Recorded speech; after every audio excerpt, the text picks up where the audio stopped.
우리는 지금 계속해서 이제 사도행전 강해를 통해서 사도 바울이 첫 번째 전도 여행을 통해서 이제 비시디아 안디옥을 방문하고 그곳에서 전한 사도 바울의 이방을 향한 첫 번째 설교의 말씀을 살펴보고 있습니다.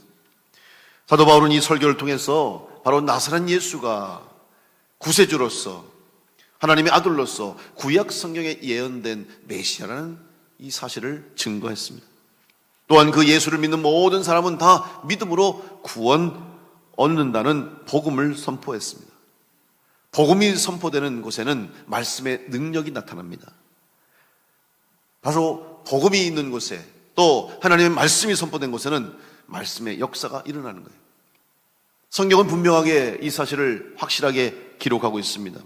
히브리서 4장 12절 말씀에 하나님의 말씀은 살았고 활력이 있어 좌우에 날선 어떤 검보다도 예리하여 혼과 영과 및 관절과 골수를 찔러 쪼개기까지 하며 또 마음의 생각과 뜻을 판단하나니. 여러분, 하나님 말씀은 능력이 있는 줄로 믿습니다. 오늘도 이 예배 시간에, 오늘도 이 시간에 선포되는 말씀이 능력이 돼서 여러분의 마음, 생각, 여러분의 삶을 변화시키는 능력의 말씀이 됨을 믿고 믿음으로 말씀 듣는 여러분 될 수 있기를 간절히 축원합니다.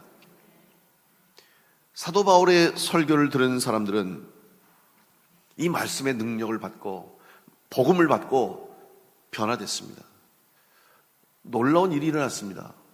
먼저 첫 번째로 그들은 말씀을 들으면서 예상 외의 반응을 보였습니다. 사실 사도 바울이 전한 복음의 내용은 그들이 듣기 좋은 말이 아니었습니다. 그들이 듣고 싶어 했던 말씀이 아니에요.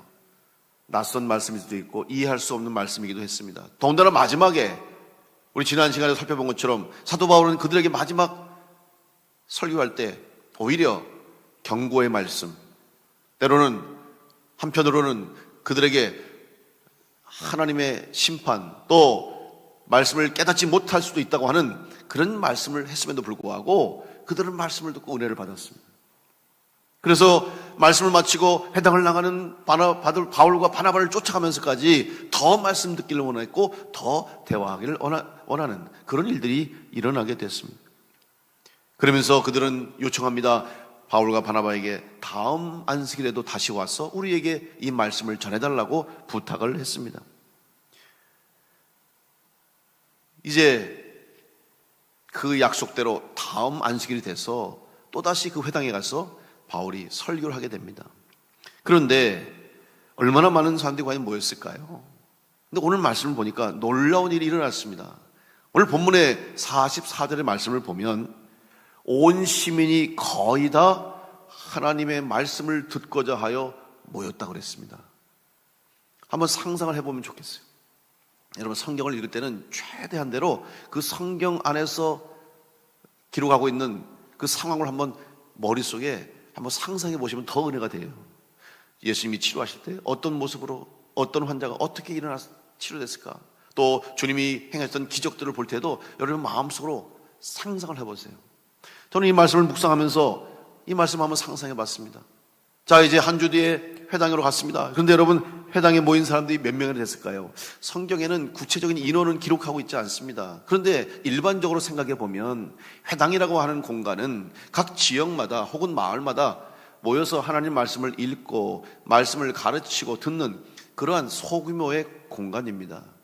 아무리 크다고 해도 사실 모일 수 있는 인원은 그렇게 많지 않아요. 지역마다 있는 곳이니까요. 그렇다고 한다면 몇십 명, 몇백 명 모였다고 합시다. 그럼 다음 주에 이제 사람들이 또 들어왔는데 오늘 말씀 보니까 이 비시디아 안디옥의 성에 사람들이, 시민들이 거의 다 왔다.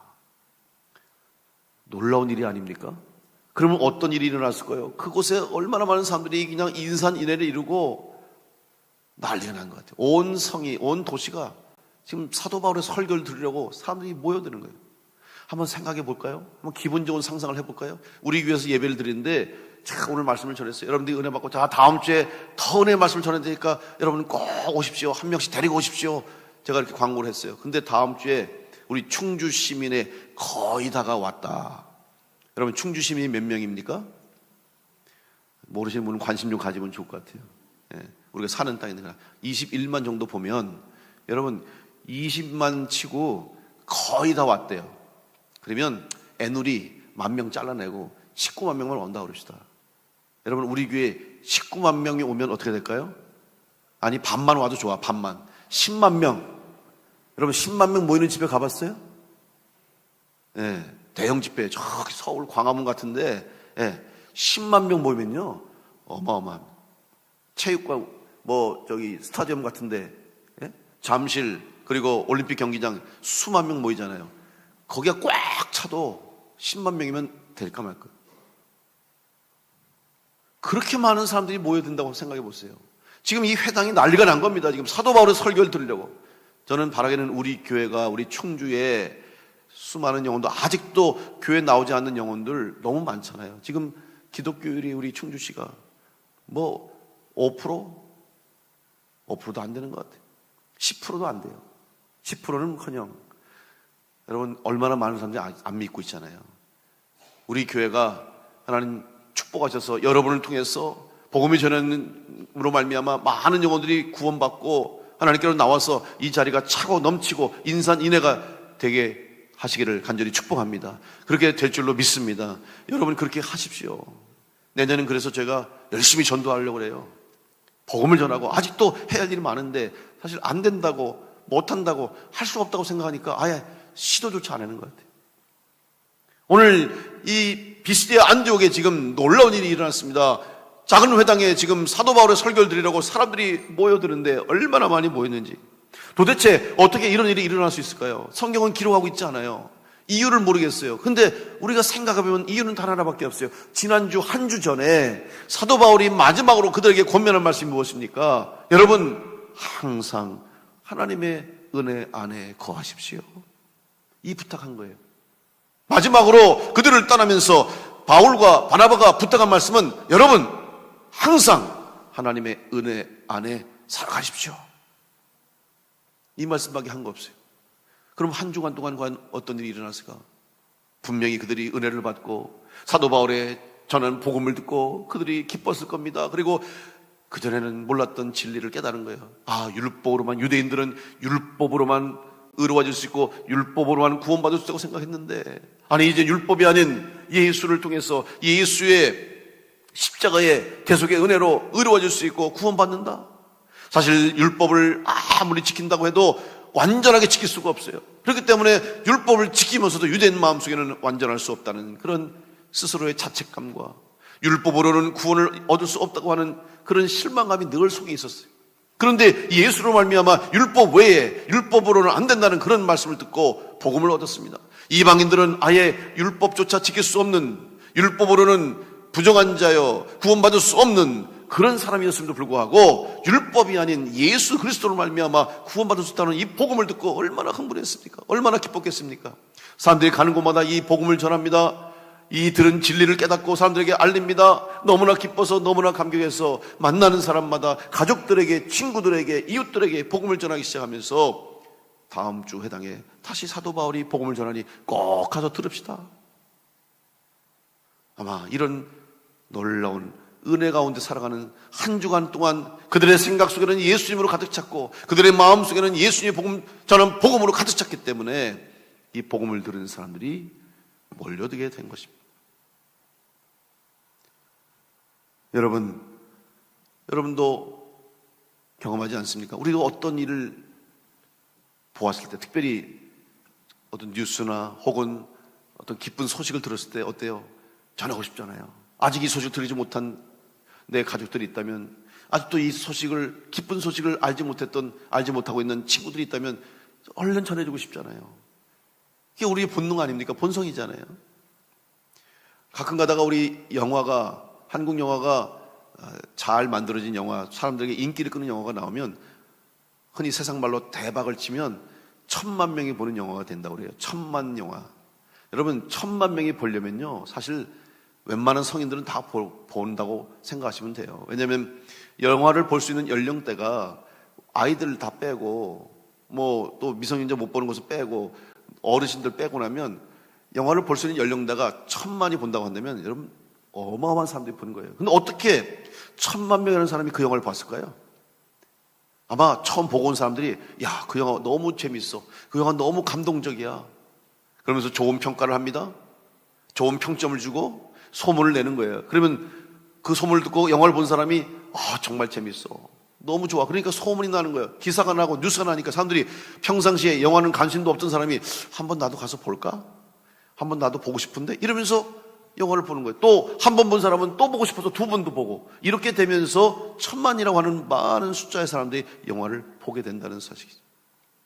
여러분, 세상에 사람들에게 즐거움을 주는 영화도 이렇게 많은 사람들의 관심을 얻을 수 있다고 한다면 온 세상을 구원할 수 있고 온 일을 구원하신다는 하나님의 구원의 복음, 예수 그리스도의 십자가의 이 기쁜 복음 소식이 이 땅에 전해진다면 얼마나 많은 사람들이 주님 앞으로 나올 수 있겠습니까?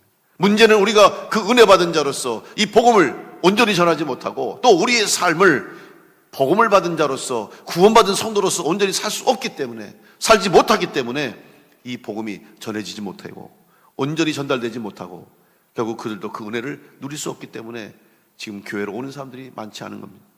바라기는 오늘 여러분들이 은혜 안에 거하는 삶이 되어서 예수로 가득 찬 성도가 되어서 성령으로 충만한 성도가 되어서 여러분을 통해서 예수를 모르는 사람이 알게 되고 십자가의 복음을 모르는 사람이 십자가의 복음을 듣게 되고 은혜 받고 구원의 확신을 가지고 주님께로 돌아올 수 있도록 여러분 다 복음을 전할 수 있는 성도들 다 될 수 있기를 간절히 축복합니다. 이 기쁜 소식을 듣고 전하지 않고는 견딜 수가 없는 겁니다. 사마리아 여인이 예수님을 만났습니다. 사마리아 성은 부정한 땅입니다. 예수님이 들어가셨어요. 그런데 한낮에 아무도 다니지 않는 그 시간에 한 여인이 혼자 우물에 물을 들어왔어요. 그 여인의 삶은 비참합니다. 다른 사람과 마주치기도 싫어요. 자기 인생에 희망이 없어요.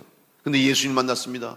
그리고 예수님이 바로 구세주이시고 메시아라는 사실을 들었고 그 예수님이 자기의 인생에 새로운 소망이 되고 생명이 됨을 깨달았습니다. 그래서 그는 기뻐서 마을 사람들에게 달려가서 외쳤습니다. 요한복음 4장 28절로 30절 말씀해 보면 여자가 물동이를 버려두고 동네에 들어가서 사람들에게 이르되 나의 행한 모든 일을 내게 말한 사람을 와서 보라.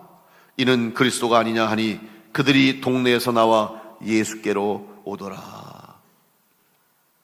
오늘 이 여인이 주님을 만나고 복음을 듣고 구원의 은혜를 경험하고 와서 많은 사람들에게 전했을 때 그들이 함께 예수님께로 오게 되는 역사가 일어나게 되었습니다.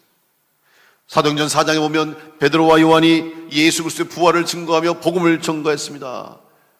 이 일로 인해서 종교지자들이 베드로와 요한을 잡아 가두었습니다. 그런데 베드로와 요한이 옥에 갇혔음에도 불구하고 그들이 전한 복음 때문에 예수를 믿게 된 사람들이 5,000명이나 되는 놀라운 기적이 일어났습니다. 이제 다음날 재판을 받게 됐습니다. 그래서 당시에 관원과 장로와 서기관들뿐만 아니라 대제사장인 안나스와 가야바와 요한과 알렉산더와 대제사장 문중들이 다 모였어요. 결국 당시에 최고의 권력을 가진 정치 지도자들과 또 종교 지도자들이 다 모였어요. 마치 대법원에서 재판을 하는 자리와 같은 그런 자리예요. 거기서 말 한마디만 잘못하면 죽을 수도 있는 상황입니다. 그런데 그들 앞에서 베드로와 요한은 주저하지 않았습니다. 망설이지 않았습니다. 오히려 담대하게 당당하게 예수 그리스도의 십자가의 복음, 부활의 복음을 선포했습니다. 사도행전 4장 12절의 말씀 보면 다른 이로서는 구원을 받을 수 없나니 천하 사람 중에 구원을 받을 만한 다른 이름을 우리에게 주신 일이 없습니다. 오직 예수 그리스도의 이름만이 우리에게 구원을 주십니다. 예수님이 메시아이십니다. 선포를 하는 거예요. 그러자 베드로와 요한을 비롯한 사도들을 벌주려고 했던 많은 사람들이 놀랐습니다. 그리고 더 이상 할 말을 찾지 못했어요. 어쩔 수 없이 사도들을 풀어주면서 기껏 한 것이 그들을 협박하는 거예요. 겁을 준 거예요. 더 이상 예수의 이름으로 말하지도 말고 가르치지도 말라고 하면서 경고하고 보내려 합니다. 이때 베드로와 요한이 대답을 합니다. 사도행전 4장 19절로 20절 말씀에 베드로와 요한이 대답하여 이르되 하나님 앞에서 너희의 말을 듣는 것이 하나님의 말씀을 듣는 것보다 옳은가 판단하라. 우리는 보고 들은 것을 말하지 아니할 수 없다. 베드로와 요한은 자기들이 하는 일을 당연히 제자로서, 당연히 부활의 증인으로서 마땅히 해야 할 일이라는 자신감과 확신을 가지고 우리는 보고 들은 것을 말하지 않을 수가 없습니다라고 끝까지 복음을 전했습니다. 사랑하는 성도 여러분, 오늘 우리들의 신앙, 우리의 믿음이 하나님께서 주신 이 구원의 은혜를 가지고 예수 그리스도께서 우리에게 주신 십자가의 복음을 받은 자로서 우리는 이 복음을 전하는 일에 마땅히 해야 할 일이라는 믿음을 가지고 언제 어디서나 어떤 곳에서도 주저하지 않고 담대하게 복음을 전하는 부활의 증인으로 살아갈 수 있기를 간절히 축복합니다. 오늘 말씀에도 바울과 바나바는 복음을 전하는 일에 주저함이 없었습니다. 한 번 더 와서 복음을 전해달라고 하는 유대인들의 요청에 이제 다음 주 안식일에 회당에 와서 복음을 전하게 됐습니다. 그런데 오늘 유대인의 태도가 갑자기 돌변했습니다. 지난주만 해도 그 사도 바울의 설교를 듣고 감격하고 은혜를 받고 심지어는 모임이 끝난 후에 회당을 떠나가는 바울과 바나바를 쫓아가면서까지 더 말씀을 듣기를 원했던 그들이었는데 오늘 그들은 바울이 전한 말씀을 듣고 반박하고 비방했습니다. 반박했다는 말은 반대한다는 뜻입니다. 비방했다는 말은 욕설을 퍼부었다는 말입니다. 아니, 그렇게 은혜를 받았던 사람들이 일주일 만에 갑자기 왜 그들의 생각이, 행동이 바뀌었을까요? 이것은 바로 그들이 받은 은혜를, 또 받은 은혜 안에 거하지 못했다는 것을 말하는 거예요. 항상 하나님의 은혜에 거하라고 했던 이 사도 바울의 권면을 그들이 온전히 행하지 못한 거예요. 만약 은혜 안에 거했다면 그들은 그날에도 동일한 은혜를 누리며 감사함으로, 기쁨으로 말씀을 듣고 은혜를 받았을 거예요. 그런데 지금 사도 바울의 설교를 들으면서 속에서 화가 났습니다. 왜 그런지 아십니까? 사람들이 모여드는, 특별히 이방인들이 막 모여드는 모습을 보면서 질투하기 시작한 거예요. 시기하기 시작했습니다. 사도 바울과 바나바가 얻는 인기를 보니까 사람들이 이렇게 많이 모여드는데 또 한편으로 생각하니까 아니, 우리 유대인들에게 율법이 얼마나 중요한데, 우리가 그동안 이걸 얼마나 지키려고 애썼는데, 이렇게 생각하니까 사도 바울이 전하는 말씀이 믿어지지 않는 거예요. 의심이 드는 겁니다. 그리고 그를 미워하게 되고 시기하게 되고 질투하게 된 거예요. 이런 일이 일어났던 것은 결국 하나님의 은혜를 잃어버린 자가 됐기 때문에 결국 그들은 은혜를 잃어버린 자로서 믿음을 잃게 되었다는 사실. 여러분, 이 이야기는 남의 이야기 아닙니다. 오늘 이 땅을 살아가는 모든 사람들이 다 믿음을 잃을 수 있다는 사실을 기억하십시오. 구원받은 성도라 할지라도, 믿음을 가진 성도라 할지라도 우리는 언제든지 우리의 믿음을 잃을 수 있음을 기억하시고, 여러분, 믿음 잃지 마시고 은혜 잃어버리지 마시고 항상 하나님 은혜 가운데 거함으로 믿음으로 승리하는 성도들 될 수 있기를 간절히 축원합니다. 이제 유대인들은 복음을 통해서 전해진 하나님의 구원의 말씀을 버리고 말았습니다. 뿐만 아니라 스스로 영생을 얻기에 합당하지 않은 사람으로 여기면서 어리석은 결정을 하고 말았어요. 스스로 거부했습니다. 구원의 은혜, 복음의 능력을 거부하고 말았습니다. 영생의 복을 받으려고 하지 않았습니다. 얼마나 안타까운 일입니까? 이렇게 은혜를 주시고 우리에게 한없이 복을 주시는 하나님의 은혜가 예수 그리스도를 통해서 이 땅에 전해졌는데, 받기만 하면 되는데, 믿기만 하면 되는데, 결국 유대인들은 스스로 그 은혜를 버렸습니다.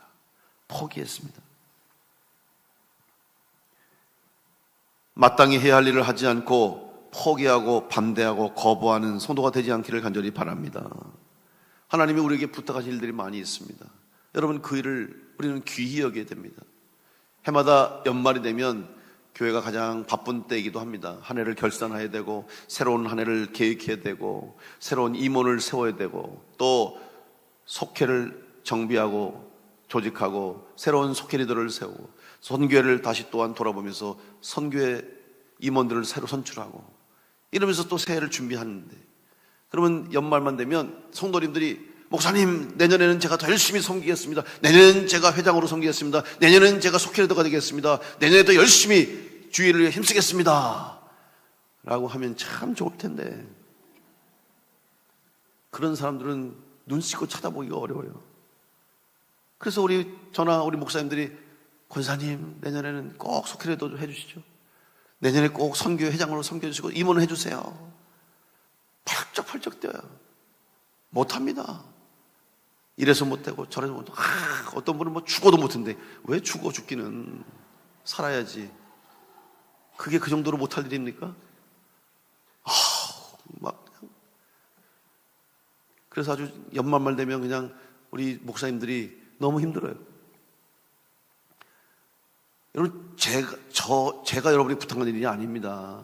우리 주님이 부탁하는 일인데, 저를 위한 일이 아니잖아요. 우리 주님의 일이잖아요. 교회 일인데. 여러분, 우리 감리교회는 속회와 선교회라는 두 조직이 교회의 기초입니다. 감리교를 창시하신 존 웨슬리 목사님이 감리교를 어떻게 부흥시켰냐? 속회를 통해서 교회를 부흥시켰어요. 속회는 밴드라고 하는데, 이 속회는 이제 주일날로 예배를 드리고 성도들이 은혜를 받고 한 주간 동안 세상에 살면서 한 주간도 은혜 안에 거할 수 있도록 주중에 같은 지역을 중심으로 해서 성도들이 함께 모이는 거예요. 그래서 주중에 한번 성도들 가정을 통해서 방문하면서 예배 드리고 기도하고 권면하고. 여러분, 사실 지금 우리가 모이는 속회는 원래 웨슬리 목사님이 원했던 속회는 100%가 아니에요. 원래 웨슬리 목사님의 속회는요, 상당히 엄격했어요. 거기서 이렇게 예배를 드리면서 서로 마치 자아 비판하는 것처럼 자기 스스로 잘못한 걸 회개하게 해요. 그리고 당신 이번 주에 성경을 읽었습니까? 매일 기도했습니까? 헌신했습니까? 충성했습니까? 그래서 서로 평가를 하더라고요. 그런 시간 가져요. 그러고 나서 특별히 죄를 진 사람, 해서는 안 될 일 한 사람들은 따로 뽑아가지고 참여자반을 만들어가지고 그들은 특별히 더 교육을 시키고 특별히 더 교육하고 기도하게 하고 그런 일들을 했어요. 아마 요즘같이 참여자만 만들어놓으면 다 도망갈 거야 아마. 뭐 이런 교회가 있냐고 교회 안 나올지도 모르겠어요. 근데 왜 그랬습니까? 한 주간 동안도 여러분 주일날만 예배드리고 끝나는 것이 아니라 주일날 예배드리고 교회에서만 은혜 받는 것이 아니라 세상의 삶 가운데 여러분이 온전한 그리스도인으로 살아가는 것이 진정한 은혜 받은 자의 삶이요, 진정한 그리스도인 삶이기 때문에 주중에도 여러분의 삶 가운데도 성도들이 모여서 기도하고 예배하고 함께 돕는 자가 되겠다고 하려고 속죄 세운 거예요. 그리고 모든 성도는, 감리교회 모든 이 등록된 교인들은 다 속회원이 되어야 되는 거예요. 선교도 마찬가지예요. 속회가 지역으로 결성됐다면 선교회는 또래별입니다. 생년월일. 여러분, 오늘 주보에 삽주에 선교회를 제가 안내해 드렸어요. 여기 보면 선교회 안내 보면 다 회장 연도가 있어요. 나이 생년연도가 있잖아요. 그리고 거기 회장 총무를 이렇게 다 여기 적어놨어요. 왜 그런지 아십니까? 여러분 나이대로 모이는 거예요. 이유가 뭐냐면 또래별로 모여서 어떻게 우리가 더 열심히 주의 복음을 전할까, 어떻게 열심히 전도를 할까, 그 일을 하려고 선교회를 모인 거예요. 모여서 함께 또 열심히 복음 전하고 전도하고 또 때로는 교제도 하고 친교도 하고, 모여서 서로 하나가 돼야 되니까 밥도 먹으러 가고 또 때로는 놀러도 가고 좋아요. 근데 맨날 모여서 선교는 안 하고 전도 안 하고 놀러만 가고 맛있는 거 먹으면 이건 세상에 모인 거 다를 게 없어요. 우선순위는 뭐냐? 선교하는 일이 우선순위예요. 말 그대로 선교회잖아요. 그래서 내년에는 우리 선교회를 다시 활성화하려고 우리 교육자들이 여러분을 위해서 도우려고 그래요. 선교회 모일 때 이제 교회에서 예배드리고 선교회 모일 수 있는 시간도 드릴 것이고, 선교회를 모이는데 돕고 가서 예배도 드려드리고, 여러분 함께 전도하는 일도 온 선교회가 함께해서 전도할 수 있는 프로그램들을 만들어 놓고 실질적인 선교할 수 있도록 저희가 좀 여러분과 함께 활성화하려고 그래요. 그러기 위해서는 여러분들이 주님의 일이라는 사실을 기억하고 내가 섬기겠다는 그런 확신을 가지고 해야 되는 거 아니에요? 우리 교회가 그래도 감사하게 여성교, 남성교 지금까지 이렇게 귀한 일들을 감당한 거 너무 감사해요. 여성교회가 그래도 해마다 바자회를 통해서 선교비도 마련하고 사업을 통해서 선교비 마련하고 해외에 건축하고 어려운 이웃들 돕고 목사님들 이렇게 또 돕고 섬기는 거, 또 제가 감사한 건 남성교회 이번에 새롭게 조직하고 이제 회장 되실 분들을 제가 어제 통화하면서 열심히 하자 그랬더니 그래도 다 남성교회 회장님들이 열심히 하겠다고, 제가 그래서 참 마음에 큰 위로가 됐어요. 근데 우리 여성교회가 앞으로 점점 걱정해요. 지금 임원들을 할 사람이 없어요. 회장뿐만 아니라 임원들을 안 하려고 그래요. 이해는 갑니다. 왜냐하면 식당 가서 밥 해야 되니까 얼마나 힘들어요. 1년 52주를 식당에서 주일마다 가서 한다고 하는 게 참 어려워요. 그래서 내년부터는 식당이라는 봉사하는 것 좀 서로 나눠가면서 좀 하려고 그래요. 그래야지 부담을 덜 될 것 같아요.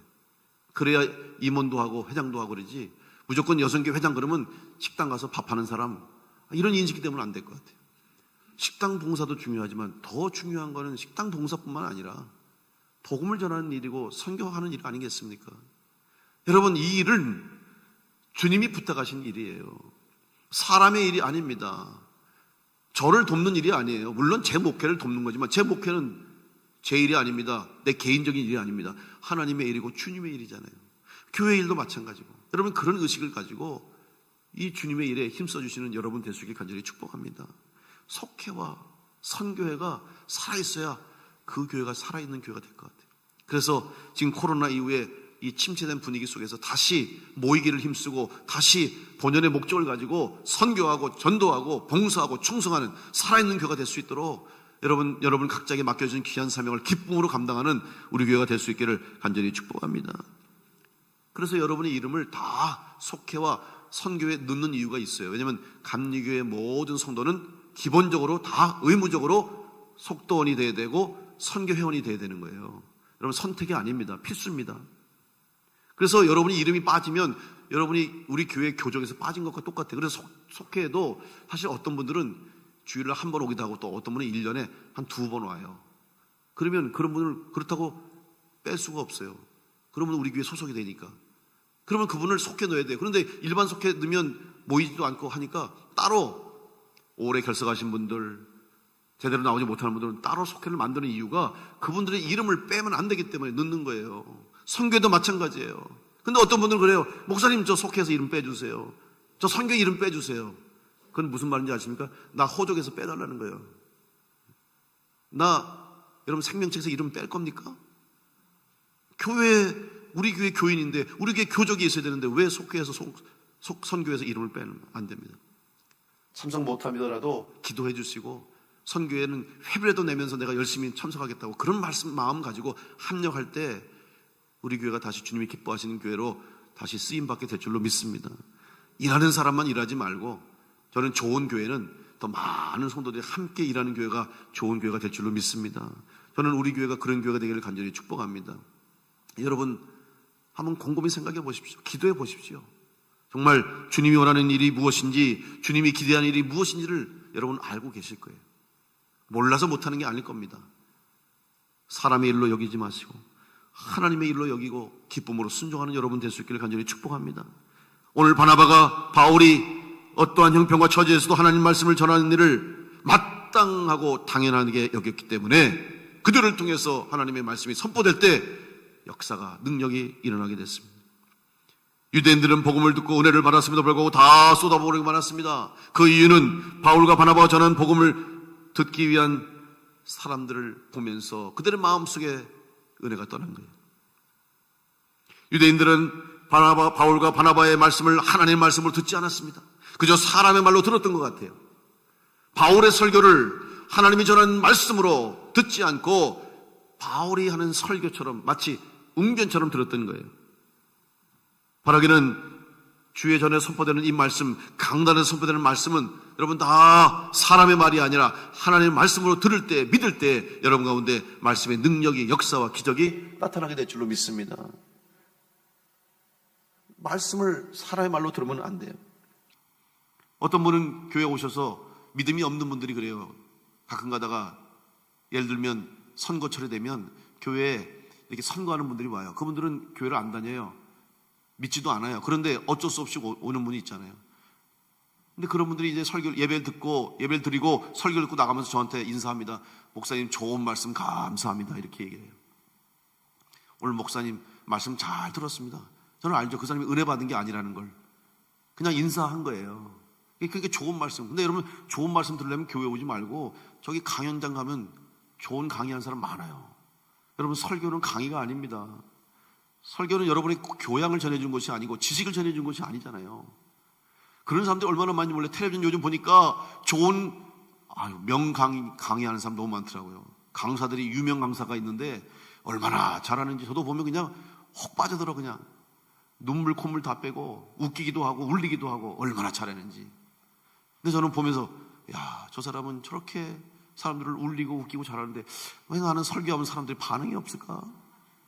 난 열심히 설교하는데 사람들 왜 이렇게 아멘도 안 하고, 응? 저렇게 뒤늦게 느껴서는 아멘하고 그냥 멀뚱멀뚱 왜 쳐다보면 볼까? 근데 제가 실망하지 않았어요. 왜냐하면 저 사람들은 사람들이 원하는 그런 주제를 가지고 그저 잠깐 그들에게 도움이 될 수 있는 말, 좋은 유익이 되는 말을 전하지만, 강단에 선포되는 말씀은 그런 차원이 아니라 우리의 생명이 원하는 말씀, 우리 영혼이 사는 말씀, 우리의 인생을 살리는 말씀인데 그게 어떻게 재미로 될 것인가? 그리고 그건 아무나 할 수 없잖아요. 오직 하나님의 종이 할 수 있으니까 그래도 내가 그 일을 하니까 감사해요. 그래서 위로받았어요. 제가 그 사람도 보면서 제가 실망 많이 했어요. 나는 왜 이렇게 재능이 없지? 왜 이렇게 사람들에게 감동을 못 주지? 여러분, 감동은 제가 주는 것이 아니라, 사람이 주는 것이 아니라 하나님의 영 성령이 여러분을 감동하게 하실 줄 믿습니다. 그러기 위해서는 여러분이 전에서 선포되는 말씀 누가 전하든지 이 강단에서 선포되는 모든 말씀은 하나님의 말씀으로 믿고 들을 때 여러분에게 은혜가 되고 능력이 될 줄로 믿습니다. 이것은 지금까지 모든 교회, 전 세계에 세워진 교회를 통해서 동일하게 역사했어요. 초대교회로부터 시작해서 베드로와 요한부터 시작해서 모든 사도들과 주의 종들과 사제들과 목사님들을 전사님 통해서 지금까지 하나님의 말씀이 선포될 때마다 그 말씀을 하나님의 말씀으로 믿을 때에 그들 가운데 역사가 일어나게 된 거예요. 느헤미야를 통해서 예루살렘 성벽이 재건됐습니다. 그리고 느헤미야는 이스라엘 백성들을 수문 앞 광장으로 모이게 했습니다. 그리고 학사 에스라 선지자를 불러놓고 하나님의 말씀을 선포하게 했어요.